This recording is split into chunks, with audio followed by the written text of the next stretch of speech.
Welcome to the Practicing Clinicians Exchange podcast, heading into migraine management. I'm Dr. Maureen Moriarty, nurse practitioner. I'm the director of the Malek School of Nursing Professions at Marymount University in Arlington, Virginia, and I'm the owner of Moriarty Associates, a comprehensive headache center in Westminster, Maryland. With me is Dr. Karen Williams, nurse practitioner. She's the practicing deputy director of a headache center. Today, we'll be talking about best practices for diagnosing migraine and initiating individualized treatment. This program is provided by Practicing Clinicians Exchange for 0.5 ANCC and 0.5 AAPA credits. The 0.5 credits are applicable for pharmacology credit for nurse practitioners. This activity is supported by educational funding provided by Amgen and AbbVie Incorporated. To receive credit for this program, go to pce.is/migraine. Our learning objectives for this podcast are to identify factors to consider in the differential diagnosis of migraine, to summarize the appropriate use of novel therapies for treatment of patients with acute migraine, and to formulate treatment strategies for prevention of migraine in patients. So Karen, it's wonderful to be with you, and let's get the conversation started. Let's open with an expansion on diagnosing migraine. And when you see people who come to you and say, at the end of a visit, oh gosh, I didn't tell you about my headache, but what I'm doing at home really isn't working anymore to manage my pain. How do you approach that in making that diagnosis? Well, good afternoon, Maureen. Yes, that is a really good question and a good place to start, especially for folks who are working in primary care. That's usually the question when the provider has their hand on the door, they're ready to leave, and they go, oh, by the way. My answer to that is to first know that migraine and headache diagnosis really requires time. And so you really need to make an accurate diagnosis, and that requires time. What I would recommend, as long as there's no red flags, you ask them very briefly, tell me a minute about this type of headache. Is this a new headache? Is there disturbing symptoms that they're having, neurological symptoms? And if not, there are a few different tricks you can do to kind of narrow it down a little bit. The first, there's a three-question scale that Dr. Lipton developed, and it's called ID migraine. And it's 3 questions. The first is photosensitivity with a headache. The second is, does it cause inactivity? And the third is, do they get nausea with a headache? So PIN is the acronym you can use for that. Again, photosensitivity, inactivity with the headache, and then nausea. And if 2 or 3 of those are a yes, then you have a 90% or above chance that at least one of these headaches is migraine. So that's a good first quick little piece. The other thing that I would ask is to give them a headache calendar, or ask them to use a migraine app. Migraine Buddy is a good one. There's a couple of others out there on their phone, or they can use a handheld calendar just to be able to track their types of headaches they're having. It's extremely important to learn how often they're having that and how many days are headache free, so that we can get an accurate diagnosis out of that. After that, then I ask them to set up a separate appointment so that they can come back and have that appropriate time. Because again, we do need that time, not only to have that accurate diagnosis, but then also to do the appropriate treatments and then the effective communication. That's great. Great place to start. Thank you. So the follow-up question I have to that, how do we see a couple different benign kinds of headache disorders in primary care, and probably 70 to 80% of all headache is managed at that level. So can you just give us a few tips on how to differentiate migraine, say from cluster and say attention type headache that the clinicians would see? Yes, absolutely. And that comes back to, again, when they come back in, getting a good description of that type of headache that is. So if it's a migraine, they may describe more of throbbing type pain. It may be on one side. However, sometimes it is on both sides, and they may have that sensitivity to noise and light and nausea and or vomiting. The other part of that is migraine. Often they are incapacitated. They have to lie down or reduce their activity, versus cluster, which is very short stabbing types of headaches. I call this a suicide headache because it is so sharp and stabbing, but it lasts just for seconds at a time, but it comes in groups. And with those headaches, the patient doesn't want to lay down, they want to pace. Or sometimes they actually it feels good to just hit their head against the wall, which sounds terrible, but that's how intense that pain is.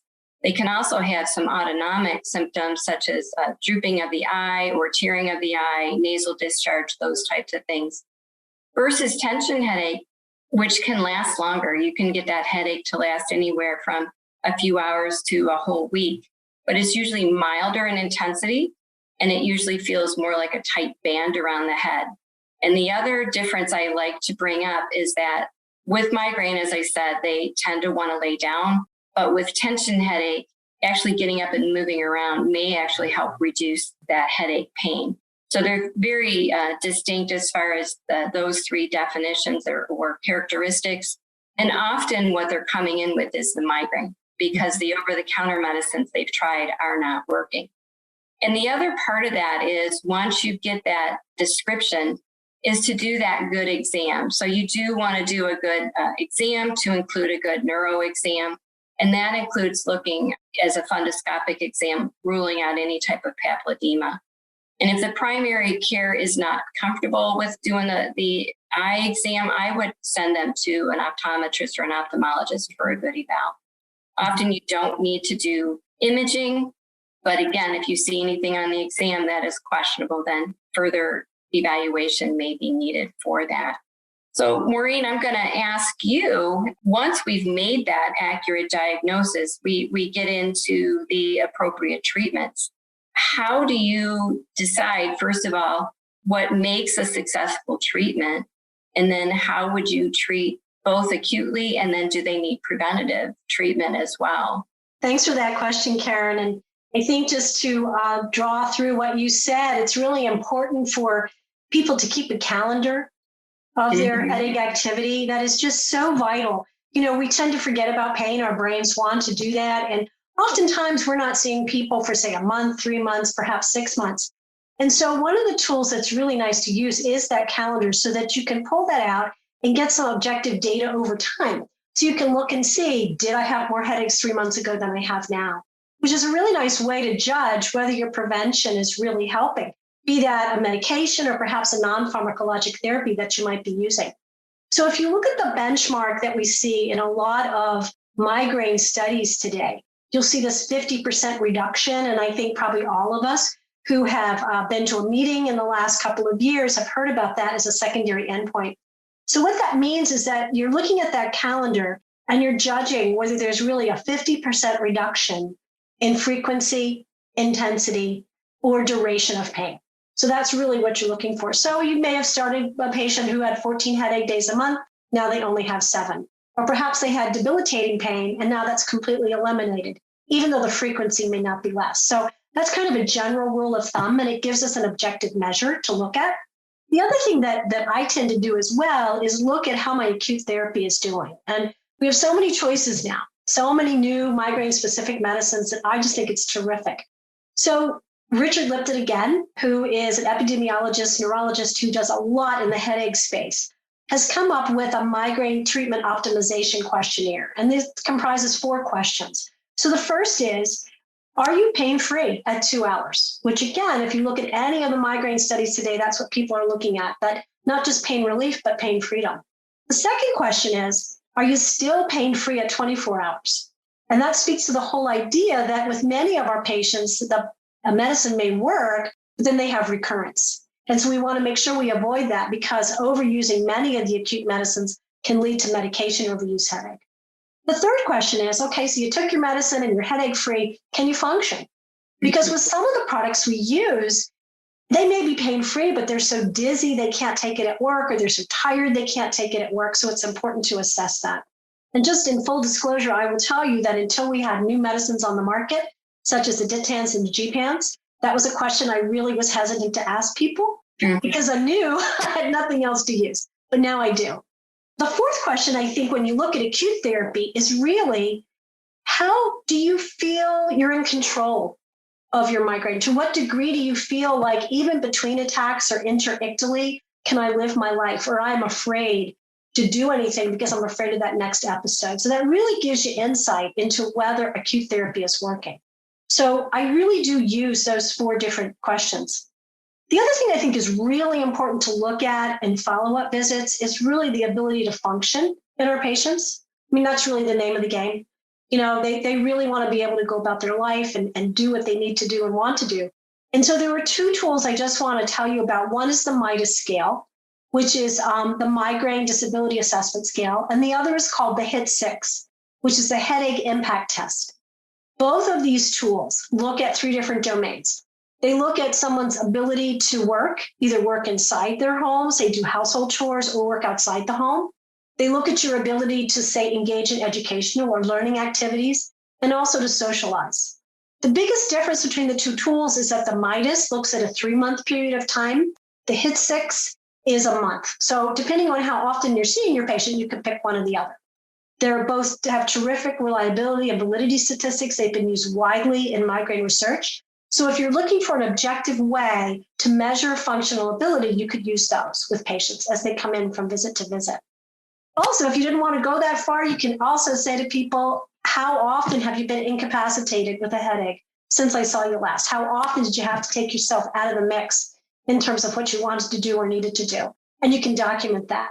But I think that that's really the key to really look at functionality, look at the ability to decrease frequency, intensity, and duration. And then also to look at how well medicines are working and not producing side effects. Yes, definitely looking at all of those. And then prevention-wise, Maureen, where do you start with starting a prevention medication? Because that can be so different, or a prevention treatment. I know. And I think, a lot of times we get a little nervous about starting prevention. We think, oh gosh, is someone ready for this or not?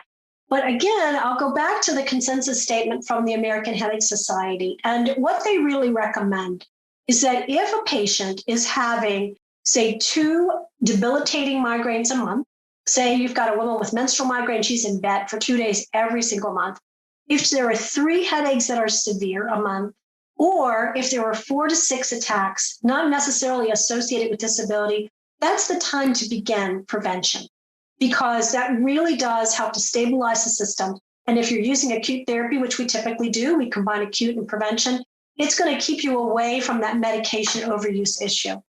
And that's extremely important, to keep people away from that. So definitely everybody does get an acute treatment, whether that is medication or something else that they use. And then pending, they might get a prevention. That's what I'm hearing. So that is some great advice. And so let's move on to some more specific treatment strategies. I think that will help our listeners a bit. So we've talked in broad terms, but Karen, can you just talk to me a little bit about some of the non-pharmacologic therapies that we have available to us and how you select appropriate candidates for those? Yes. So such an important point, because there are so many of our patients who don't want medicines, right? They're on meds for other things, or the medications they've taken make them dopey or give them bad side effects. So it's really important, first of all, to find out what their lifestyle is like. Are they a stay-at-home mom or somebody who's in school, or are they a woman in childbearing ages and she's trying to get pregnant? It's extremely important to look at that and to individualize that. One of the first places I like to ask them is, what's their diet like? How well are they eating? Because we know an anti-inflammatory diet can be extremely helpful for them. Are they drinking a ton of diet sodas, or are they drinking a lot of coffee? Those types of things that can really increase their migraines. The other part of that is, how well are they sleeping?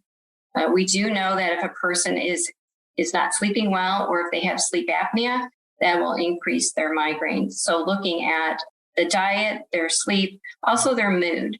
Do they have anxiety or depression? Are they having panic attacks or those types of things? So do we need to look at including some mental health support in there? One of the ones that has really become very effective that we've seen is the use of cognitive behavioral therapy when we talk about the non-pharmacological treatments. And cognitive behavioral therapy helps the individual patient identify those contributing factors that could be increasing their headache. and it's based on a headache threshold. So we have a threshold that we have at baseline. And as more contributing factors get added in, maybe the menstrual cycle along with poor diet, plus they have a final exam or whatever else is going on, that spills over, and then they have that migraine. So the cognitive behavioral therapy looks at ways to reduce those contributing factors or triggers in order to reduce the headache threshold. Also biofeedback, which helps with relaxation, and looking at other areas. Are they a person who has neck pain?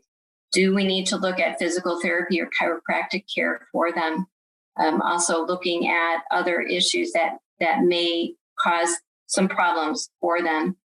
And one other thing that can be really helpful as a non-pharmacological treatment is actually exercise. So encouraging that patient to take up some form of exercise, whether that be running or swimming, yoga, Tai Chi, any of those can be extremely helpful. So again, it's looking at individual lifestyles and how we can modify those in addition to possibly considering medications for them. And so as we move into that, Maureen, I just wanted to know a little bit more. Can you go over how we select an acute therapy for them, as we've already talked about the non-pharmacological, but there's a plethora of acute therapies now, and what is your go-to for those?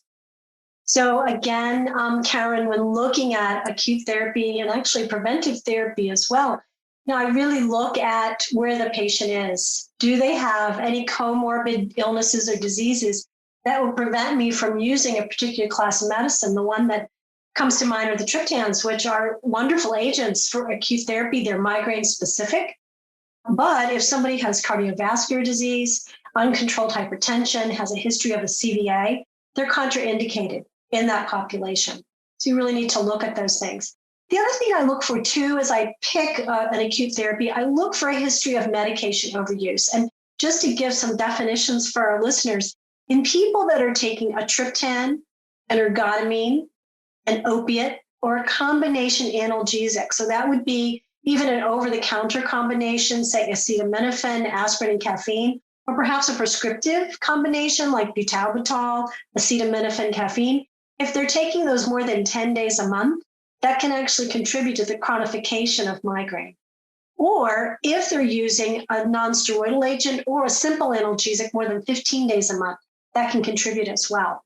The other thing I do too, because we have such nice variety these days available to us, in many of my patients, they have already tried a particular medicine, have either had treatment failure to it, where they have not been rendered headache-free, or perhaps it's worked well, but they've had side effects associated with it, like dizziness, fatigue, things of that nature. So I would move on to another class of medication. Also, too, I've mentioned nonsteroidals a couple of times. They're non-specific medicines that we use for migraine therapy on an acute basis.